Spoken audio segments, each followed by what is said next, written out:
Abrir a palavra de Deus na segunda carta do apóstolo Paulo aos Coríntios, no capítulo 5.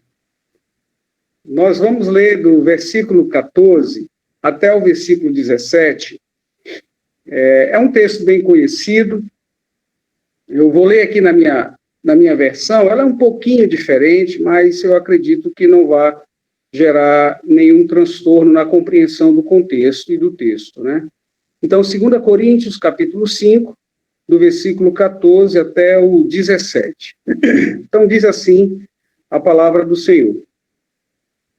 Pois o amor de Cristo nos domina. Em outra versão diz, nos constrange, né? Porque reconhecemos isto. Um morreu por todos, logo todos morreram. E ele morreu por todos, para que os que vivem não vivam mais para si mesmos, mas para aquele que, por eles, morreu e ressuscitou. Assim que nós, daqui por diante, a ninguém conhecemos segundo a carne, e se antes conhecemos Cristo, a carne, já agora não o conhecemos deste modo. E assim, se alguém está em Cristo, é nova criatura. As coisas antigas já passaram e eis que se fizeram novas. Vamos falar mais um pouquinho com Deus? Vamos, cada um na sua particularidade, colocar diante de Deus a sua necessidade, principalmente no que diz respeito a compreender a palavra do Senhor e deixar essa palavra entrar, né, pela mente, pelo coração e se tornar, de fato, um evangelho de prática, de atitude. Então vamos ter um tempo de oração silenciosa e eu vou fazer mais uma oração. Senhor Deus, a tua palavra, ela é viva, ela é eficaz, ela é operante, ela é transformadora. Porém, esta verdade precisa também de uma pequena colaboração da nossa parte, que é o esforço para conquistar o reino de Deus, como diz a tua palavra. Não a salvação, porque a salvação já foi conquistada para nós no teu Filho Jesus. Mas tomar posse destas verdades, como sendo a verdade para a nossa vida, é um esforço. Por isso, Deus, abre o nosso entendimento, prepara o nosso coração para compreender a tua palavra, assentá-la na nossa vida e praticá-la. Porque o evangelho do Senhor Jesus Cristo é um evangelho de atitude, de prática, de vida. Por isso a tua palavra é viva e eficaz, porque ela continua mudando a vida de cada pessoa e nos dá ferramentas para contribuir com os outros, para que eles também busquem estas mudanças. Por isso, Deus, nesse momento, opera em nós essa verdade transformadora. No nome do teu Filho, Senhor Jesus Cristo. Amém. Se eu fosse dar, queridos, um tema para a nossa reflexão dessa noite, seria um tema que talvez os irmãos já tenham ouvido diversas vezes por diversos pregadores. O tema seria a marcas de Cristo em nós, né? A marca do Evangelho em nós. E esse texto que nós acabamos de ler, todo o texto, né, na verdade, da palavra de Deus, ele nos inspira a vivermos não mais para nós, mas vivermos, de fato, com Cristo presente em nós e entre nós todos os dias. Eu tenho entendido que o Evangelho de Jesus é esse presente de Deus para nós. É gerar em nós um padrão de vida real, um padrão de vida concreto, um padrão de vida que eu possa desfrutar dos seus benefícios, mas também compartilhar esses benefícios com aqueles que Deus coloca ao meu redor. Então, deixa eu fazer uma pergunta para cada irmão que está nos acompanhando agora. Você lembra o dia que você assumiu um compromisso de viver com Jesus e para Ele? Seria aquele dia que a gente diz assim, o dia que nós nos convertemos. Né? Você lembra quando foi isso na sua vida? Qual foi esse dia exato? Por exemplo, se a gente pensar no nosso nascimento natural, né? Eu nasci no dia 10 de outubro de 1969. Já se passaram aí 51 anos. Eu estou indo para 52, se Deus assim me permitir, em 10 de outubro deste ano. Mas o meu dia do nascimento espiritual, eu confesso para vocês, eu não sei. Porque eu tive um privilégio que foi nascer no lar evangélico. Então, o evangelho de Cristo sempre rondou o meu ambiente doméstico, desde criança. Né? Mas quando eu volto a essa vivência, eu me lembro muito pouco de elementos e de exemplos que tenham contribuído, por exemplo, para que eu entendesse o que era de fato uma vida com Cristo. As poucas coisas que eu me lembro, por exemplo, era ver meu pai lendo a Bíblia. Ainda hoje mesmo eu estava conversando com os meninos no almoço, como eu sou com minha sogra. A gente começou a lembrar de coisas do passado na casa do pai, né? E eu me lembro que todo domingo eu dormia em rede, né? Não sei, eu creio que os irmãos saibam o que é uma rede, né? Então eu dormia numa rede, no canto de uma sala, porque eu gostava demais de dormir em rede, e nesse canto da sala tinha um som, aqueles aparelhos de som de 4, 5 partes, né? E que meu pai ganhara do meu irmão. E todo domingo de manhã eu acordava com os hinos tocando ao pé do meu ouvido, literalmente. E hoje eu disse para os meus filhos, a música, principalmente a música de adoração a Deus, faz parte de mim. Ela está dentro de mim. Eu amo adorar a Deus com cânticos. E aqui em casa, ou eu estou cantarolando, ou eu estou assoviando. Porque desde pequeno, né? Mas quando eu penso na vida transformada pelo Evangelho, eu confesso para os irmãos que eu vejo vários momentos acontecendo. E tenho dito ultimamente que a compreensão dessa nova vida em Jesus, ela veio acontecer aqui em Maringá. Aqui em Maringá. E isso tem o quê? Nós estamos aqui em Maringá, vamos completar em dezembro desse ano, se Deus assim nos permitir, 17 anos. Então, eu vou dizer para os irmãos que a minha conversão madura, genuína, ela tem 16 anos.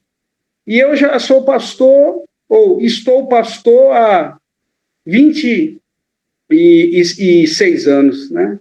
Então, assim, são umas matemáticas que eu vou contabilizando ao longo da vida e eu vou percebendo que a minha conversão teve, sim, um dia em que Jesus veio até mim e me deu o sentido da vida dele em mim. Mas as marcas desse evangelho, elas foram sendo firmadas em mim com o passar do tempo. Se eu perguntar para você, desse dia, se você tem a noção, a clareza desse dia. Gessé, não, para mim foi tal dia. Ótimo. Então, eu te pergunto, deste dia para cá, o que é que você mudou? O que é que houve de transformação no seu modo de vida? No que é que você se tornou diferente? Quais as marcas reais, concretas, que este compromisso que você assumiu com Jesus, a partir deste dia que está na tua memória, proporcionou de mudança na sua vida?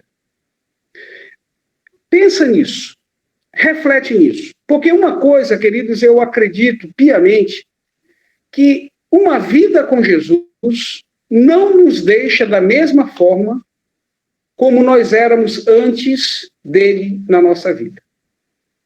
É impossível, porque a vida de Jesus em nós, naturalmente, como diz o apóstolo Paulo, no mínimo, nos constrange. Mas nos constrange de quê? de tudo aquilo que eu fazia fora da lei de Deus e que agora não cabe mais nessa proposta de uma nova vida para mim. Quer seja como pessoa, quer seja no meu casamento, quer seja no meu trato nos relacionamentos, quer seja na minha postura profissional, quer seja como cidadão de uma sociedade. Não temos como, não é possível eu ter tido um encontro com Jesus e continuar vivendo da mesma forma, principalmente no cultivo e na prática do pecado. Não dá, não tem como. Porque senão as boas novas do Evangelho não seriam boas notícias para nós. Eu quero compartilhar com vocês um outro texto do Antigo Testamento, e aí eu convido os irmãos a abrir no livro de Daniel, porque eu gosto, queridos, das narrativas bíblicas, porque nós encontramos muitos exemplos maravilhosos que nos enriquecem. Por quê? Porque são pessoas que, assim como nós, também tiveram suas lutas, suas dificuldades, mas que, quando realmente entenderam o que é uma vida de Deus e com Deus, as marcas, elas fizeram diferença. E no exemplo de Daniel, eu encontro duas marcas que eu quero compartilhar com os irmãos nessa noite. Abra sua Bíblia no livro de Daniel, no capítulo 2. É interessante ler toda a narrativa, né? Do versículo 1, pelo menos até o 23. Mas eu vou deixar isso como tarefa para vocês fazerem no decorrer da semana.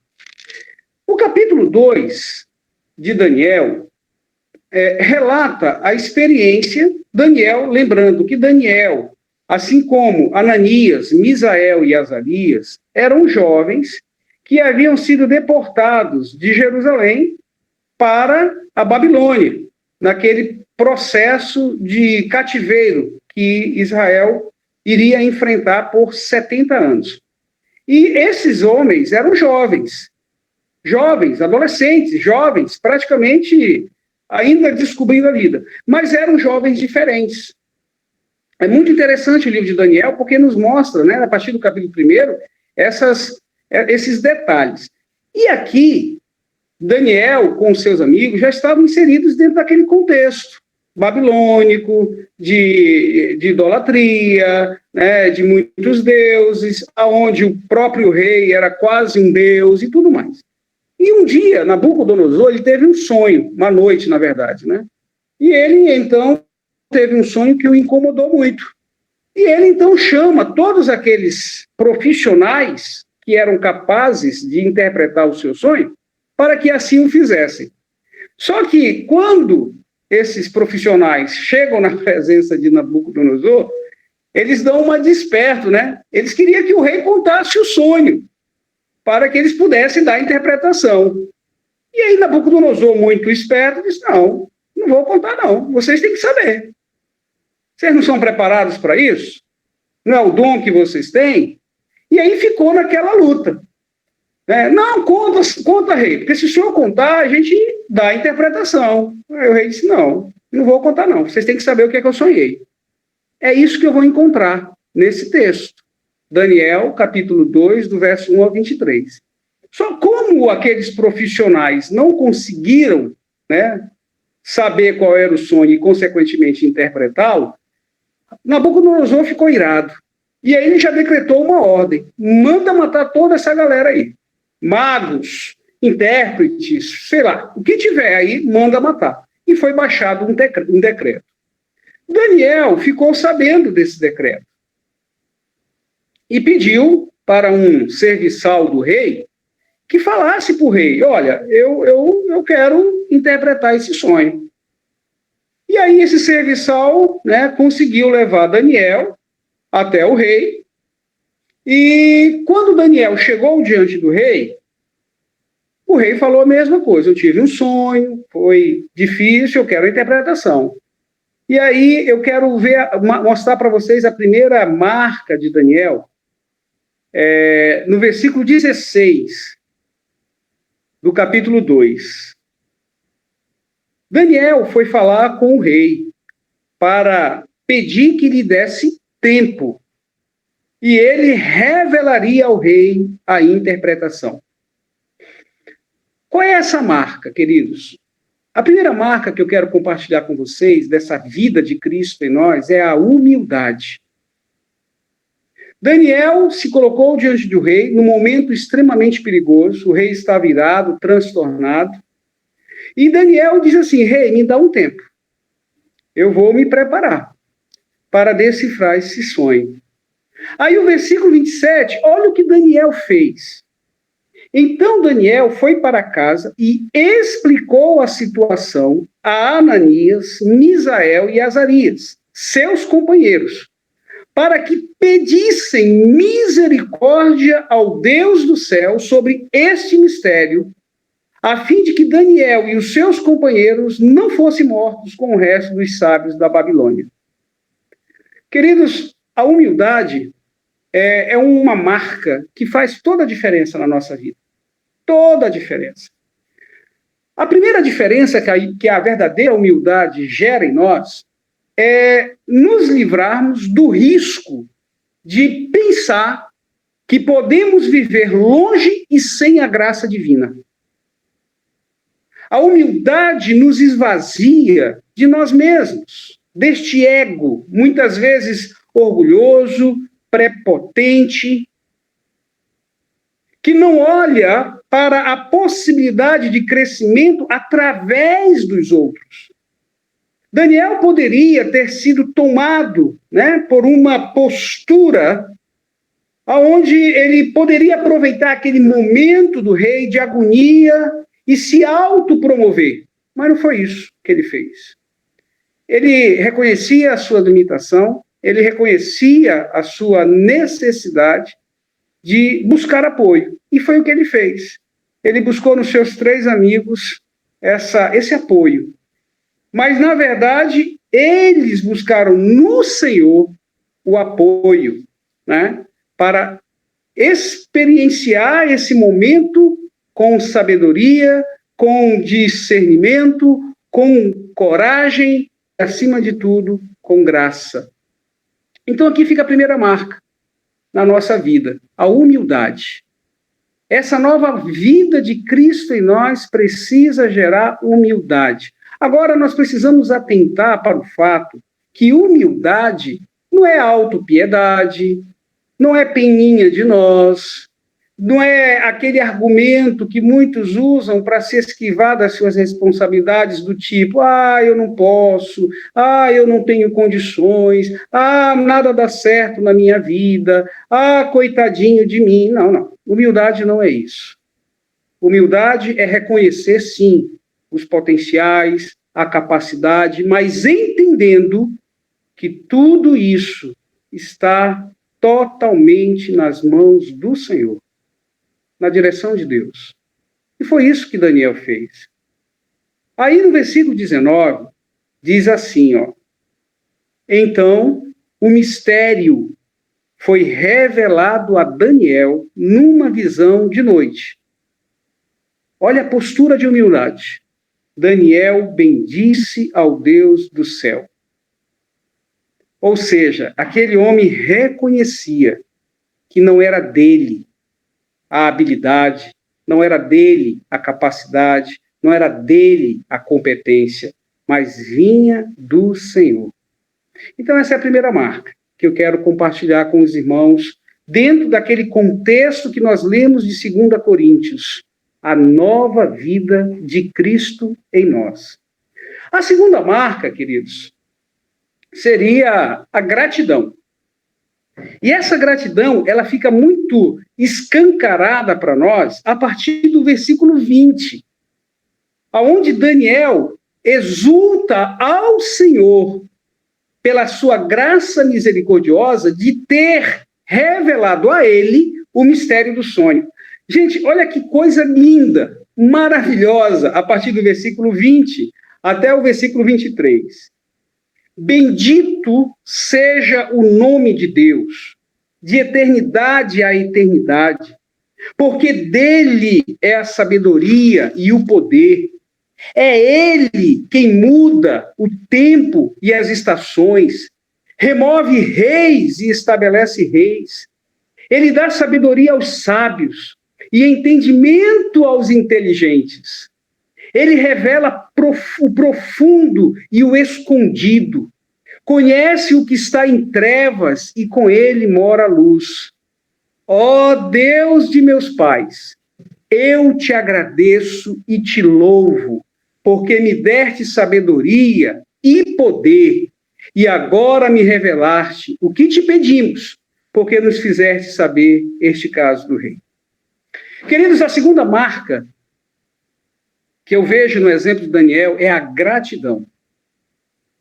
Amados, como a gratidão pode fazer a diferença no nosso entendimento, nas nossas emoções e sentimentos e na nossa atitude de vida diária. Lá em Tiago, no capítulo 1, versículo 17, nós ouvimos aquele irmão dizer que todo dom, toda dádiva, todo dom perfeito vem do Senhor.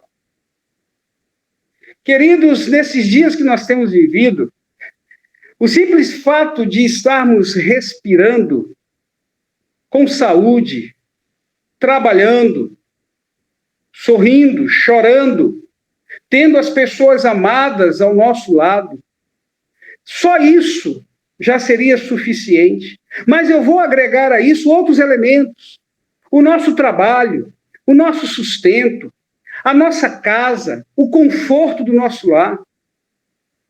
Queridos, são muitas dádivas que, às vezes, por não termos um coração grato, são perdidas, não são valorizadas. E por isso nós perdemos a oportunidade, como fez Daniel, de bendizer o nome do Senhor. Então, nessa nova vida de Cristo em nós, nós precisamos desenvolver, assim como a humildade, a gratidão. Sabe por quê, queridos? Porque a gratidão nos liberta de dois sérios pecados: a murmuração e a soberba. A pessoa que tem a gratidão como marca na sua vida, ela não murmura, não murmura. Como muitos têm murmurado. Às vezes não tendo problema nenhum, às vezes não faltando nada, mas não consegue dar graças a Deus. Não consegue louvar, não consegue bendizer, não consegue reconhecer o presente que é a cada novo dia abrir os olhos. Não que eu considere a vida ser o meu bem maior, eu particularmente. Quem me conhece, quem já me ouviu falar, quem convive um pouco comigo, sabe o quanto eu anseio a eternidade. E eu sei que para chegar na eternidade, uma das coisas que eu tenho que me desvencilhar é dessa vida. Porque quando eu penso em eternidade, eu penso naquilo que o apóstolo Paulo também fala, lá em 1 Coríntios, no capítulo 15, do corpo glorificado, do corpo transformado, do corpo que não vai ter mais mácula, que não vai ter mais pecado, e viver essa realidade nesse mundo é impossível. Então eu sei que eu vou precisar galgar um degrau maior, que é a eternidade. Então, quando eu penso na vida que Deus tem me permitido viver, com dificuldades, com lutas, com dores, com sofrimentos, porque tudo isso faz parte da vida. Jesus, em momento algum, nos alimentou a esperança de vivermos a vida cristã, a vida espiritual, a nova vida neste mundo sem passar por lutas e aflições, muito pelo contrário. Ele sempre nos fortaleceu, nos encorajou, dizendo: olha, vocês terão lutas, vocês terão aflições, vocês serão perseguidos, chegará um tempo que vocês serão maltratados. Agora, queridos, nada nos maltrata mais do que o pecado.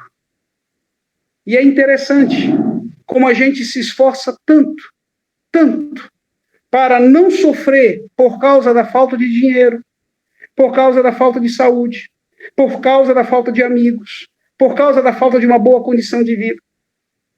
Ah, querido, se nós nos esforçássemos tanto dessa forma para combater o nosso pecado, a nossa vida provavelmente seria muito mais saudável e vitoriosa. Porque toda desgraça, o que é desgraça? É o contrário da graça.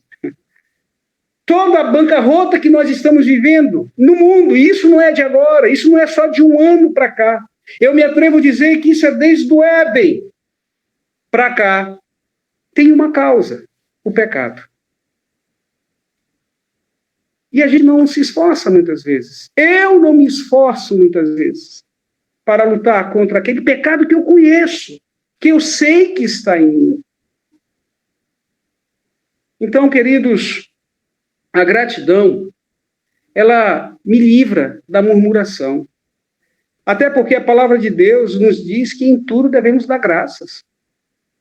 Em tudo. É claro, irmãos, que isso não deve gerar em nós uma insensibilidade e muito menos uma irresponsabilidade para desconsiderarmos o que estamos vivendo. Não é isso que eu estou falando. Nós temos sim que continuar nos precavendo, nos guardando, nos vacinando. Quando a vacina chegar, eu e Suzana tivemos o privilégio de já sermos vacinados com as 2 doses. Isso é dádiva de Deus, porque quando começou essa questão da vacina, eu disse para a Suzana, vida, não vamos nem pensar nisso, porque isso para chegar em nós vai demorar muito. E Deus já nos deu as 2 doses. Nos deu a oportunidade de vacinar os nossos, meu sogro e minha sogra. Mas ainda falta o Davi e a Thalita. Ainda faltam os irmãos que estão longe, os sobrinhos, amigos. Ah, que vontade, é que essa realidade não existisse, mas existe. Então nós não podemos viver irresponsavelmente. Porém, também não podemos pensar que as coisas vão se ajeitar sem que a direção de Deus ocorra. E o outro pecado que a gratidão me livra é a soberba. É aquela condição de autoenchimento a ponto que algumas pessoas desconsideram todas as outras. Não foi isso que Daniel fez. Diante de um grande desafio, Daniel recorreu aos seus amigos e disse, olha, o que nós temos aqui nós vamos usar, vamos orar, vamos buscar em Deus, porque é só dele que vai vir a solução desse mistério. Aí eu pergunto para você, no seu particular, no seu individual, como estão atuando essas 2 marcas na sua vida? Humildade e gratidão. O exemplo de Daniel, queridos, assim como de muitos outros homens e mulheres na Bíblia, apontam para o maior de todos os exemplos, o nosso Senhor Jesus Cristo. Todos os exemplos que nós temos na Bíblia que falam das marcas de uma vida com Deus apontam para Jesus Cristo. Jesus é de fato a síntese de tudo de bom que Deus tem para nós. Desde a queda do Éden, a humanidade só se distancia de Deus. E Deus, no seu infinito amor, não desiste de ir ao encontro dos seus, a fim de que seja proporcionado a essas vidas uma vida nova, renovada e que se renova a cada dia. Esse é o lema da Reforma Protestante. Reformados e se reformando o tempo todo. E aí, diante desse projeto divino, qual é a nossa responsabilidade? Vou dizer algumas. Cabe-nos a responsabilidade de autoanalisarmos continuamente, a fim de encontrar e desenvolver estas marcas de Cristo em nós, do Evangelho em nós. Queridos, esse policiamento, essa leitura, antigamente se usava muito na linguagem da informática, né, desfragmentação. O que era desfragmentar o computador? Era fazer uma varredura nele para ver quais os artigos que estavam fora de lugar, e nesse processo esses artigos eram ajustados, compactados. Queridos, quando o apóstolo Paulo, lá na orientação da Santa Ceia, 1 Coríntios 11, ele diz, olha, examine-se o homem a si mesmo. Queridos, esse exame ele não pode ocorrer apenas uma vez por mês, ou 2 vezes por mês, dependendo da quantidade de vezes que eu participo da Santa Ceia. Não, este autoexame ele é diário. O tempo todo. Eu não sei você, então por isso eu não posso falar por você, mas eu me conheço e tenho me conhecido um pouco mais a cada dia. Eu sou terrível. Lembra aquela música do Roberto Carlos, antigo? Eu sou terrível, né? Eu sou terrível. Sabe por quê? Porque eu sou pecador. Um pecador regenerado, um pecador agraciado com o amor de Deus, mas nem isso tudo ainda é suficiente para que eu não peque. Eu peco. Eu peco com a mente, eu peco com a atitude, eu peco com a omissão, eu peco de diversas maneiras, porque eu sou pecador. Só que agora um pecador alcançado pela graça misericordiosa de Deus. E como diz o apóstolo Paulo lá no texto que nós lemos no início, isso precisa nos constranger.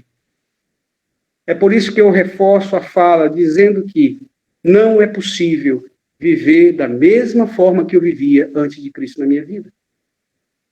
Uma outra responsabilidade, querido, é proliferar o bom perfume de Jesus Cristo. Queridos, o momento que nós estamos vivendo já há algum tempo, principalmente em decorrência de todo esse quadro de saúde, política, econômica, social que nós estamos vivendo, é um momento que eu considero, naquela fala de Jesus, o campo está pronto para ser colhido.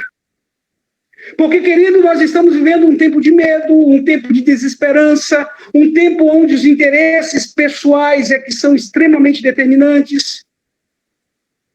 E tudo isso, queridos, nada mais são do que pensamentos e comportamentos oriundos do pecado. Porque o pecado gerou no ser humano medo. O medo vai gerando inúmeras outras circunstâncias, dentre uma delas a ansiedade. Um termo muito usado, e que o Senhor Jesus também usou há 2000 anos atrás. Então, nós temos visto que essas situações negativas estão tomando a cada dia proporções maiores, gerando mais dor em nós e entre nós. As pessoas estão se distanciando cada vez mais umas das outras e distante de Deus. Distanciar de Deus é pecado, mas distanciar do outro também é pecado. Porque se a palavra de Deus me diz que não é bom que o homem esteja só, então eu não posso me acomodar numa vida solitária, isolada. Porém, volto ao que disse ainda há pouco, nos resguardando, tomando as devidas precauções, respeitando, sim, as leis, as autoridades, até que essas leis determinadas não nos levem a transgredir a lei maior, que é a nossa obediência a Deus. Então, vocês percebem, irmãos, como é preciso estar o tempo todo analisando, equilibrando o que é a vontade de Deus, o que é a nossa vontade, o que é a tentação do mundo.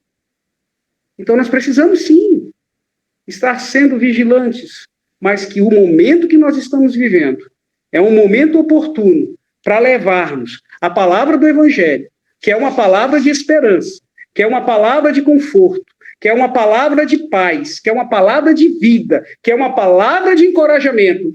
Queridos, essa responsabilidade é nossa e hoje. Hoje. Não podemos ser insensíveis ao sofrimento das pessoas, à dor, ao luto, não. Mas precisamos também anunciar a viva esperança que está no nosso Senhor Jesus Cristo. Se é uma verdade para cada um de nós que um dia fomos verdadeiramente alcançados e tomados pelo amor de Deus, através daquele compromisso que nós assumimos de viver uma nova vida, então podemos sim e devemos sim pesquisar quais as marcas deste evangelho em nós. Nós não podemos ser novas criaturas somente baseados em rituais, em legalismos, em leis. Não, nós precisamos ser novas criaturas vivenciando dia a dia a vida de Cristo em nós. No nosso casamento, na nossa família, na forma como nós educamos e passamos os valores para os nossos filhos, na forma como nós administramos o nosso dinheiro. Queridos, são muitas áreas em que a vida de Cristo gera marcas diferenciadas em nós.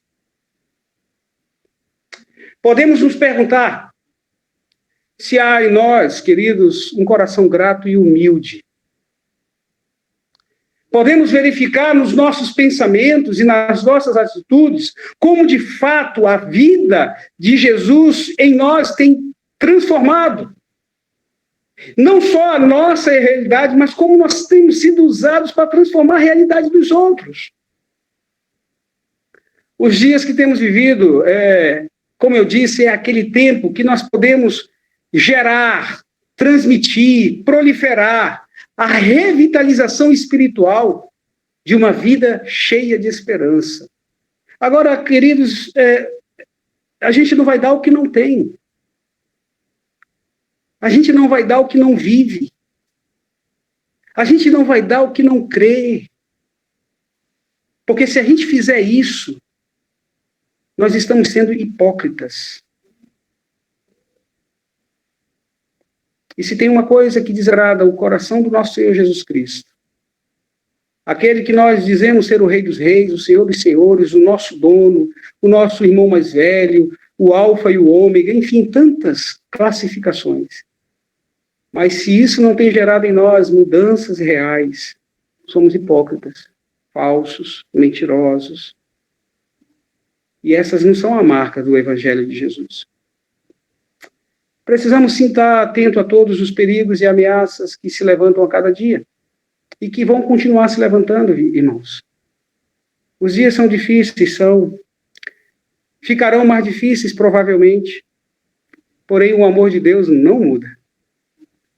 A palavra do Senhor não muda. A disposição do Senhor não muda. Então cabe-nos a cada um de nós, a parte mais desafiadora, talvez, é buscar nessa vida que Jesus nos oferece as mudanças que nós precisamos. A parte do Pai, do Filho e do Espírito será feita. Cada um no seu papel, cada um na sua função, cada um na sua atribuição. Eles vão fazer. Eles só não vão fazer o que compete a cada um de nós. E aí eu encerro essa reflexão com uma palavra do irmão Paulo, que confesso para os amados é uma palavra que me incomoda sempre. Porém, o Espírito Santo me traz à memória com contínua frequência. É a palavra de Paulo aos Gálatas, no capítulo 2, versículo 20.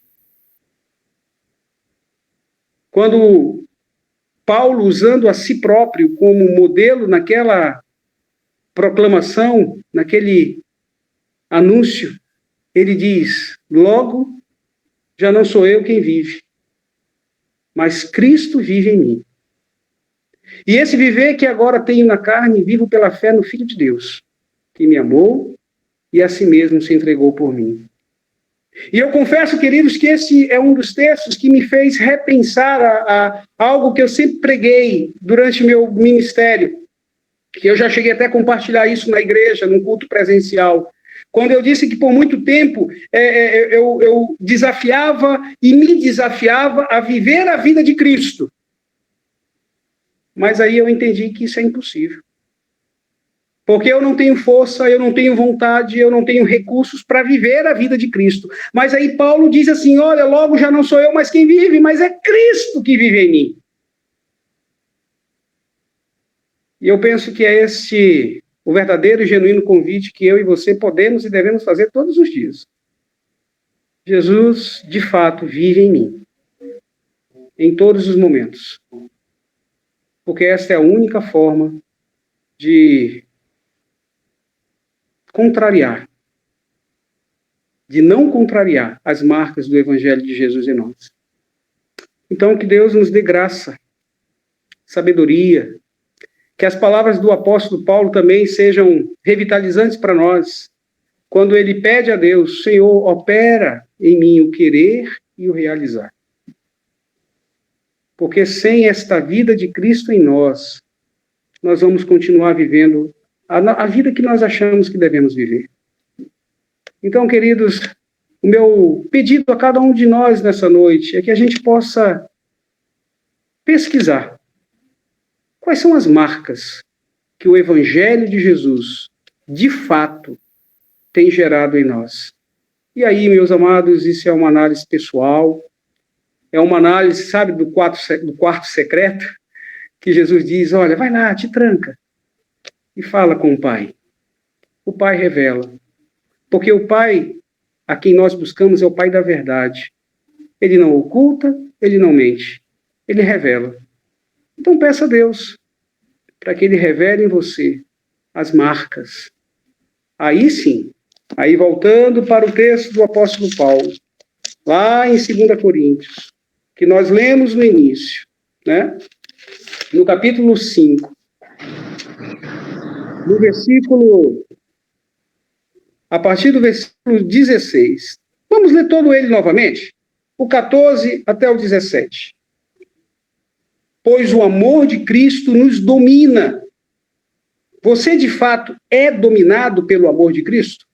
É dominada pelo amor de Cristo? O amor de Cristo realmente domina o seu casamento? Domina o seu trabalho?